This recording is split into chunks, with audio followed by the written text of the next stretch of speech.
আপনি এখন কি করতেছেন? পড়তেছেন নাকি সোশ্যাল মিডিয়া স্ক্রলিং করতেছেন, না দুটো একসাথে? সাথে আবার গান শুনতেছেন হয়তো। আমরা এক হাতে ভাতের প্লেট, টিভিতে মুভি এবং অন্য হাতে মোবাইল নিয়ে চ্যাটিং করি। কি খুব পরিচিত মনে হচ্ছে, তাই না? আমরা একসাথে অনেক কাজ করতে চাই। আমরা চাই আমি ব্যাটিং করব, আমি বোলিং করব, আবার আমি উইকেট কিপিং করব। বাস্তবে এটা কখনো সম্ভব না।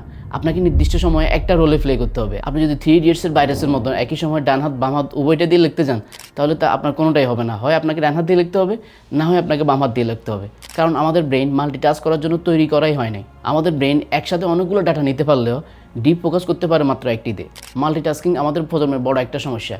একসাথে অনেকগুলো কাজ করার আসক্তি আমাদেরকে কোনো কাজে শেষ করতে দেয় না। আবার যখন নতুন আরেকটা বিষয় সামনে আসে, আমরা ওই দিকে চলে যাই। এভাবে করতে করতে আমাদের কোনো কাজেই করা হয় না এবং নির্দিষ্ট কোনো কাজের লক্ষ্যই পূরণ হয় না। আপনি যদি ভিডিওটি এতক্ষণ দেখে থাকেন তাহলে আপনাকে অভিনন্দন, কারণ আপনার মধ্যে এখন স্থিরতা আছে। কেননা এতক্ষণে অনেকেই ভিডিওটা ছেড়ে চলে গেছে, কারণ তাদেরকে এখন পডকাস্টে রিল দেখতে হবে। কিন্তু আপনি কি জানেন এই মাল্টিটাস্কিং আমাদের কি ক্ষতি করছে? এই মাল্টিটাস্কিং যে আমাদের প্রোডাক্টিভিটির প্রায় 60% কমিয়ে দেয়, সেই বিষয়ে কি আপনার খেয়াল আছে? এবং মাল্টিটাস্কিং শুধুমাত্র আমাদের প্রোডাক্টিভিটি কমায় না, সাথে সাথে আমরা যদি নিয়মিত এই মাল্টিটাস্কিং এর মধ্যে থাকি তাহলে আমাদের আইকিউ কমে যায়। নিয়মিত মাল্টিটাস্কিং এর প্রভাবে আমাদের আইকিউ প্রায় 10% পর্যন্ত কমে যেতে পারে। তবে সবচেয়ে খারাপ বিষয় সেটা হচ্ছে আমরা এই মাল্টিটাস্কিং এর চক্কর পরে কোনো কাজে ঠিকমতো করতে পারি না। আমরা প্রচন্ড রকমের মানসিক চাপে ভুগি, ঠিকমতো ঘুম হয় না এবং কোনো কাজে সম্পূর্ণরূপে মনোযোগী হতে পারি না। এতে করে প্রচন্ড রকম সম্ভাবনা থাকার পরও আমরা জীবনে উন্নতি করতে পারছি না। আমাদের জীবনে কোনো পরিবর্তন আসছে না। প্রশ্ন হলো কিভাবে এই সমস্যা থেকে বের হওয়া যায়? এর জন্য আমাদেরকে নিতে হবে কিছু গুরুত্বপূর্ণ পদক্ষেপ। 1 নম্বর পদক্ষেপ হচ্ছে আমাদেরকে ফোন থেকে দূরে থাকতে হবে। আমরা সকালে ঘুম থেকে ওঠার পর থেকে 1 ঘন্টা এবং রাতে ঘুমোতে যাওয়ার আগে 1 ঘন্টা ফোন থেকে দূরে থাকবো। আর যখনই আমরা পড়তে বসি কিংবা কোনো গুরুত্বপূর্ণ কাজে ব্যস্ত থাকি, তখন ফোন আমাদের থেকে দূরে রাখতে হবে। কেননা ফেসবুকের কোনো নোটিফিকেশন কিংবা মেসেঞ্জারের কোনো মেসেজ আমাদেরকে আমাদের সেই গুরুত্বপূর্ণ কাজ থেকে দূরে সরিয়ে নিয়ে যেতে পারে। তাই আমাদেরকে ফোন থেকে অবশ্যই দূরে থাকতে হবে যখনই আমরা গুরুত্বপূর্ণ কাজে ব্যস্ত থাকবো। দ্বিতীয় নম্বর হচ্ছে ডিপ ফোকাস। আমরা আমাদের পড়াশোনা কিংবা কোনো গুরুত্বপূর্ণ কাজে 25 থেকে 50 মিনিট পর্যন্ত